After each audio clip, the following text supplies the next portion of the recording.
What's your name and badge number? What's your name and badge number? I asked you a question.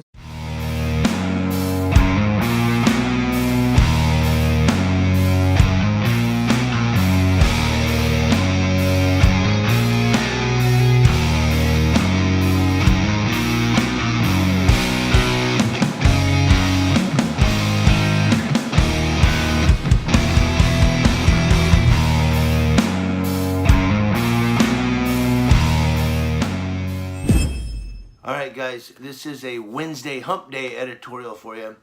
We're going to go back to Texas. Before we go there, Baytown, Texas. I gave you a story yesterday. And I was looking at some updates last night, and the police are now saying the woman wasn't pregnant. That's what the police are saying. We know how that goes, right? But whether they're lying or not, let's just say for a moment that she wasn't pregnant. Let's just say for that. And we're talking about the Baytown police where the woman was shot fatally by a police officer for what he says she was grabbing his taser and tried to tase him. But let's go to that for a second. Let's say she wasn't pregnant. She was still shot and killed over warrants of 2 criminal mischiefs and an assault. Not robbery, not homicide, not a serious felony warrant. It was for 2 criminal mischiefs, which could be like breaking a store window or something, I don't know, and a assault. That's what she was killed for. Because a cop couldn't handle her. Her sister's saying that she was mentally ill. Well, that makes sense because law enforcement officers seem to be poorly trained when it comes to mental health issues. So I just wanted to give you that update. Regardless, this poor woman was killed over warrants of criminal mischief and assault. That's what she was killed for.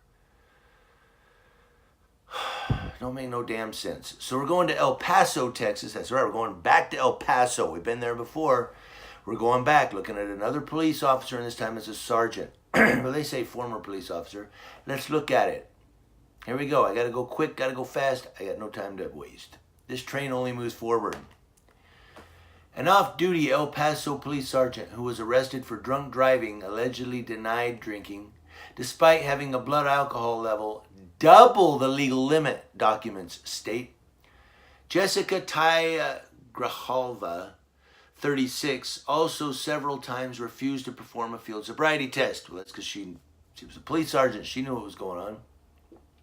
Officers attempted to pull Grijalva, who was a sergeant for the El Paso Police Department, over at about 12:30 a.m. Friday for allegedly driving at least 20 miles per hour over the speed limit in the 1300 block of George Dieter Drive, according to a complaint affidavit.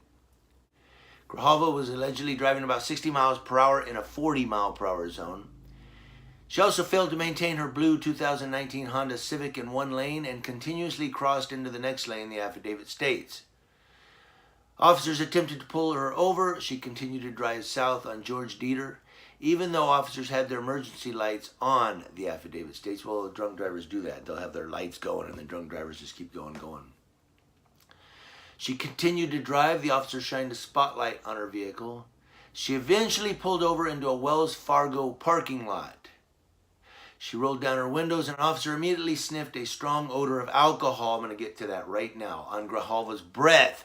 Anytime a police officer, if you ever, by the way, I hate DUI drivers. I hate drunk drivers, but I'm going to give you a tip.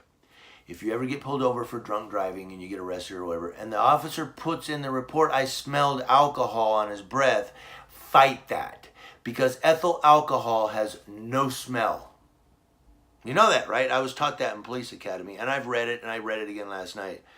Ethyl alcohol, which is alcohol you drink, has no odor. You know what they're smelling? The flavoring of the beverage, whether it's a beer or wine or whiskey, scotch, whatever, that's what you're smelling, is the flavoring and the ingredients and the distillment or whatever. But I went distillment, like I'm some freaking distiller. But alcohol in and of itself has no odor. You cannot detect alcohol. You can't go, yep, that's alcohol. It has no odor.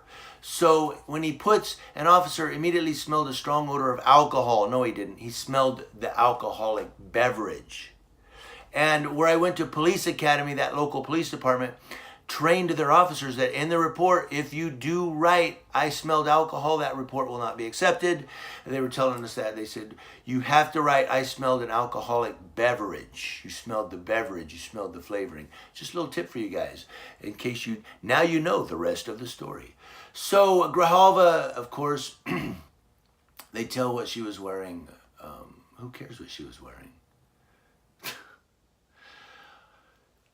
But she was off duty. Officers then asked if she had been drinking alcohol, to which she replied that she had nothing to drink. They asked her to get out of the vehicle, but she allegedly acted reluctant to get out of the vehicle. When she did eventually get out, officers noticed she was off balance and had to lean against the car to balance herself. Officers asked her again if she had been drinking alcohol. Grijalva continued to deny she was drinking that night. She allegedly had bloodshot eyes and was slurring her words as she talked to the officers. I wonder if she has diabetes. That's a question to ask. She refused 3 times to perform a field sobriety test, the affidavit claims. Now, I'm putting a link to this whole story in the description box below. You can go read the whole thing for yourself. I'm just giving you shots of it. She was booked into the El Paso County Jail Friday on a $750 bond. She posted bail later that day. El Paso Police Department officials announced Friday that Grijalva had been relieved of duty. She's been fired, basically. They added that an investigation into the arrest was being conducted by the department's Internal Justificational Affairs Unit. That's my words. It's the Internal Affairs Unit. Grijalva had been assigned to the Pebble Hills Regional Command Center. No information was released on how long she had been with the El Paso Police Department. According to the El Paso Municipal Police Officers Association website, Grijalva was promoted June 27, 2016 to the rank of sergeant. Her criminal case is pending in County Criminal Court 1. She has an arraignment and pretrial hearing set for June 10th.